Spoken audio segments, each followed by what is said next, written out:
Hey guys, I am नमन।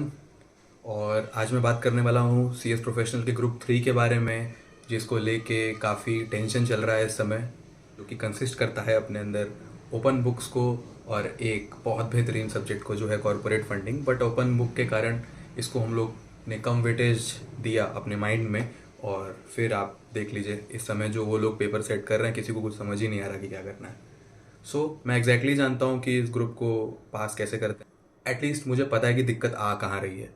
और देखिए, जब वो एक ख़राब पेपर सेट करते हैं तो उनको पता होता है कि ये बुक से नहीं आया है या ये प्रॉब्लम क्रिएट करेगा। बट अगेन, जो बच्चा अपनी पूरी मेहनत दे रहा है उसमें, यानी जो पूरा पेपर अटेम्प्ट कर रहा है, कैसा लगा ये? आप लोगों में से मैक्सिमम लोगों ने पेपर छोड़ा था ओपन बुक का। वो पेपर आपको पूरा अटेम्प्ट करना है। बच्चा करता क्या, पहले अटेम्प्ट में पेपर छोड़ता है, दूसरे अटेम्प्ट में वो पूरा पेपर करता है और फिर वो पास हो जाता है। तो आपको पूरा पेपर अटेम्प्ट करना है, कुछ भी आए। पहली बात, कुछ भी आए, आपको सारा पेपर अटेम्प्ट करना है। आप लिख कर आओ, आपको नंबर मिलेगा। अब हम आते हैं सब्जेक्ट्स पे। तो सबसे पहले इसी सब्जेक्ट को ले लेते हैं, कॉर्पोरेट फंडिंग को लास्ट में रखते हैं, क्योंकि उसमें तो आपको पता है कि आपको क्या करना है। हाँ, उसमें मैं बताऊंगा कि एग्जामेशन कैसे लानी है, लेकिन फिलहाल आप पहले बात करो MCS की। MCS में होता क्या है, अभी 2 बार से बच्चे उसको कायदे से पढ़ रहे हैं, बट उसके पहले बच्चे या मैं भी, उसको कायदे से वेटेज नहीं दी गई उस सब्जेक्ट को। करना क्या है MCS में, मैंने क्या किया था मैं वो बता देता हूँ। मैंने पूरा MCS उठाया, हर केस को 2 बार पढ़ा, A4 शीट्स पे हर केस को दो, अपनी अपनी लैंग्वेज में, कोई टीचर की लैंग्वेज में नहीं। ऑल्दो वो टीचर के नोट्स भी काफ़ी सपोर्टिव होते हैं जो भी उन्होंने केस वाइज बनवाए हैं, बट मैंने अपनी लैंग्वेज में हर 2-2 लाइन करके लिखा। हर केस के बारे में जो भी मेरे दिमाग में फैक्ट्स सेट हो रहे थे उस केस के, जो भी मुझे बहुत हाईलाइट कर रहा था उस केस के बारे में, मैंने वो लिखा। आपके लिए वो कुछ और हाईलाइट्स हो सकते हैं, उसका पेज नंबर लिख दिया, केस नंबर लिख दिया। इस तरीके से मैंने मुझे याद है मैंने 2 दिन पूरे लगाए थे। मैं पूरा 2 दिन बैठा था और इस तरीके से ये हो गया था। तो ये बहुत आसान है, बट पूरा 2 दिन बैठना पड़ेगा। और मैं उसको रूटीन से सवेरे उठ के आधे घंटे बस देखता था। कभी भी मैंने उसको रटा नहीं, मैं बस उसको देखता था। यानी कैसे स्टार्ट करना है, केस नंबर, केस क्या है, और तीसरा उस वो आपके बुक में कौन से पेज नंबर पे है वो चीज़। और उसमें से आप कुछ मेन वर्ड्स को हाईलाइट कर सकते हो जो भी आपके लिए इंपॉर्टेंट है। लेकिन 2 लाइन से ज़्यादा मत लिखना, क्योंकि फिर वो 8 या 9 शीट्स में आएगा नहीं। तो आपको कोशिश करनी है कि हर एक जो चैप्टर है वो एटलीस्ट 1 शीट 1.5 शीट में आ जाए। तब आपको मज़ा आएगा उसको बार बार देखने का। और फिर आपको बहुत ज़्यादा मेहनत नहीं करनी है उस पर। राइटिंग प्रैक्टिस चाहिए तो आप 2 पैटर्न पकड़ लो पेपर में। यानी बहुत सारे टीचरों ने बहुत जगह शेयर कर रखा है, यस अकेडमी में वाइव चिल्लंगे सर ने भी शेयर कर रखा है। आप जाओ, उस बहुत सारे पैटर्न है वहाँ पे, उसमें से 2 पैटर्न उठा लो और उन दोनों पैटर्न पे केस सॉल्व करके आना।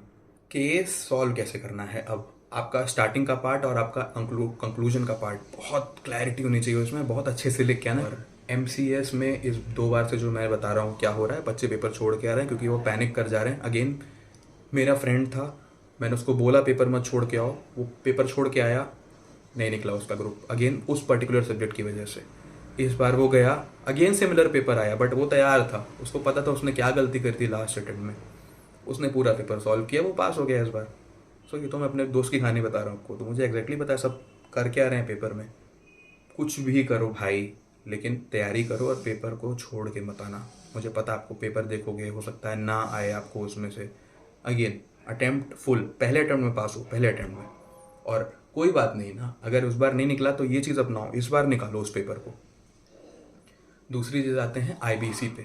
अगेन, IBC में नंबर नहीं मिलते हैं, यानी इंसॉल्वेंसी एंड बैंकरप्सी कोड। तो बताऊंगा मैं क्यों हंस रहा हूँ आपको। IBC में नंबर नहीं मिलते हैं, आपको IBC को बहुत अच्छे से पढ़ना पड़ेगा। मैंने क्या किया था IBC में, मैंने शुभम शुक्लेचा सर की शीट्स ली थी और उसके बाद मैंने उसमें अपने पेज नंबर डाल दिए थे। जहाँ पर भी उन्होंने अपने मार्क किए थे पेज नंबर अपनी बुक के हिसाब से, मैंने अपने मॉड्यूल के हिसाब से कर दिया था। केस लॉ भी वो एक शीट देते ही हैं, उसमें सारे केस लॉ लिखे थे, मैंने उनको भी उस हिसाब से मार्क कर लिया था और उन्हीं को बार बार पढ़ा। आपके दिमाग में मिरर हो जाने चाहिए वो MCS की शीट भी और ये शीट भी। इतना बार पढ़ लो ना कि आपको किताब पढ़ने की जरूरत ना पड़े। आप एग्जाम तो करेंगे, ये तो यहाँ से आया, अरे वाह पढ़ लिया।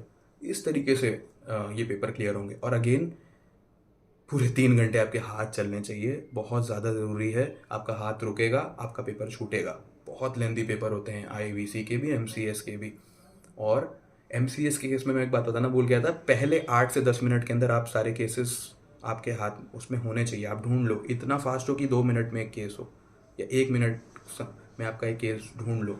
तो 10 से 15 मिनट में आपके सारे केसेस आपको पता होने चाहिए कहाँ कहाँ से आए हैं। इतना अच्छा से करके जाओ उसको, क्योंकि बच्चा पैनिक कर जाता है अगर केस नहीं मिलते हैं स्टार्टिंग में तो, और आधा घंटा निकल जाता है, फिर पैनिक बढ़ता ही बढ़ता है।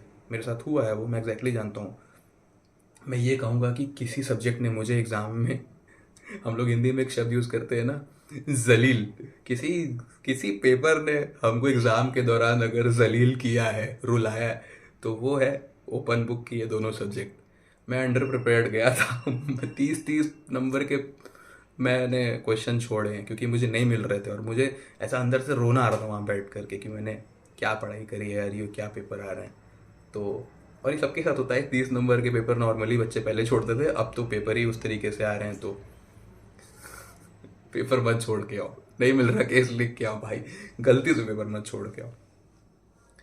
और IBC में बहुत अच्छे से मैंने कॉन्सेप्चुअली पढ़ाई करी थी IBC की, मुझे याद है, बट स्टिल IBC में नंबर नहीं मिलते हैं। तो अपना गेम MCS में ऊपर करो, IBC में आपको एक एवरेज नंबर मिल जाएंगे पास होने के लिए, और इस तरीके से आप आगे जा सकते हो। एक ट्रिक है, वो ट्रिक क्या है, वो 50-50 है, वो इस तरीके से है, थोड़ा प्रोबेबिलिटी वाला गेम है वो, मैं आपको लास्ट में बताऊंगा। तो अपने तीसरे सब्जेक्ट पे आते हैं, कॉरपोरेट फंडिंग। अब ये एक ऐसा सब्जेक्ट है जिसमें मुझे पढ़ने में बहुत मज़ा आया और मुझे बहुत अच्छा लगा, और फिर मेरा एग्जामिशन भी आया। एग्जामिशन कैसे आया वो मैं अब बताता हूँ। पार्ट A को मैंने उतना अच्छे से नहीं पढ़ा जितना मैंने पार्ट B की लिस्टिंग पे ध्यान दिया, डॉक्यूमेंटेशन पे ध्यान दिया, प्रोसेस फॉर IPO पे ध्यान दिया बहुत ज़्यादा बार। मतलब मुझे लिस्टिंग के केस में तो याद है, मेरे सारे रेगुलेशंस एक पेज पे थे और मैं डेली उसको पढ़ता था, 1 to 48, 1 to 48, 1 to 48, 1 to 48, 1 to 48 ऐसे पढ़ता था। और कुछ उसके बाद के रेगुलेशंस थे, लेकिन मुझे लगा कि ज़्यादा स्कोरिंग एनालिसिस करके यही समझ में आया कि यहाँ से, तो मैंने लिस्टिंग को वैसे बनाया, डॉक्यूमेंटेशन को वैसे बनाया, प्रोसेस फॉर IPO को वैसे बनाया। उस 40 में से आपके 30 आ जाने चाहिए भाई, मज़ा आ जाएगा। 30-35 लेकर आओ, उसमें से आराम से स्कोरिंग है। और again going to the part A, ICDR को मैंने बहुत ढंग से नहीं पढ़ा, बट उसको मैंने काफ़ी वेटेज दी उसके इंडिविजुअल टॉपिक्स को। लेकिन उसके अलावा जितने चैप्टर हैं, मेरे पास शीट है, मैं पूरा का पूरा बंडल शेयर कर दूंगा आपको। लेकिन अगेन मेरी राइटिंग उसमें अच्छी नहीं है तो वो आपको समझ नहीं आएगा, लेकिन आपको आइडिया लग जाएगा। प्लीज़ उसको देखो, तैयार करो। कॉर्पोरेट फंडिंग ही थर्ड ग्रुप में एक ऐसा सब्जेक्ट है जिसमें आप आराम से स्कोर कर सकते हो, बात मानो मेरी, बहुत आराम से, क्योंकि उसमें से सेलेक्टेड है भाई, यहाँ से आना, यहाँ से आना, यहाँ से आना, यहाँ से आना, यहाँ से आना, ऐसे ऐसे आना, और वो बहुत इंटरेस्टिंग है। तो उसमें आप आराम से स्कोर कर सकते हो। और इस तरीके से मेरा वो ग्रुप निकला, क्योंकि IBC में नंबर मिलते नहीं हैं, MCS में एक एवरेज नंबर मिलेंगे, तो what's that remains, that is corporate funding. So जितने ये बाकी छोटे छोटे चैप्टर है ना फंडिंग के, इनको बहुत ध्यान से एक दो पेज पे अपने शॉर्ट नोट्स बना लो और उसको पढ़ते रहो, पढ़ते रहो, पढ़ते रहो, पढ़ते रहो। ये ग्रुप आपका निकल जाएगा। मुझे याद है, आप सोच रहे हो कि वो लास्ट ट्रिक क्या है जो इंसॉल्वेंसी में मुझे देनी थी। अब मुझे समझ नहीं आ रहा है मैं वो दूं कि ना दूं, ये राइट टाइम है कि नहीं। तो मैं सोच रहा हूँ वो ट्रिक सबके लिए वो अप्लाई भी नहीं होगी। और